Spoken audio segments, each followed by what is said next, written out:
Hi friends, welcome to my channel.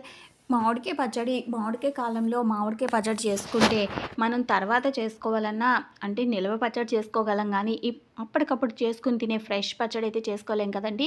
చాలా simple process అండి. ఆవాలు 2 స్పూన్ల ఆవాలు, 1 స్పూన్ మెంతులు అయితే నేను తీసుకుని ఫ్రై చేశానండి. బాగా ఫ్రై చేసేసుకుని మిక్సీ పట్టేసుకుని పౌడర్ చేసి పక్కన పెట్టేసుకోండి. ఒక మామిడికాయని తీసుకుని ముక్కలు కట్ చేసుకుని మిక్సీ జార్లో వేసి మిక్సీ పట్టేసేసుకొని తురుముకుని చేసుకున్నా కూడా చాలా బాగుంటుంది. దీంట్లో నేను ఒక 2 స్పూన్స్ అయితే కారం వేసుకున్నాను. ఒక చిన్న మామిడికాయకి 2 స్పూన్స్ కారం అయితే సరిపోతుందండి. ఒక 2 స్పూన్స్ కొద్దిగా తగినంత సాల్ట్ అయితే వేసుకున్నాను. తర్వాత దాన్ని మిక్సీ పట్టేసిన తర్వాత పోపు పెట్టేశానండి. ఆవాలు, జీలకర్ర, ఇంకా కరివేపాకు, వెల్లుల్లిపాయలు, ఎండుమిర్చి, కొంచెం ఇంగువ కూడా వేసుకోండి. చాలా టేస్ట్ బాగుంటుంది.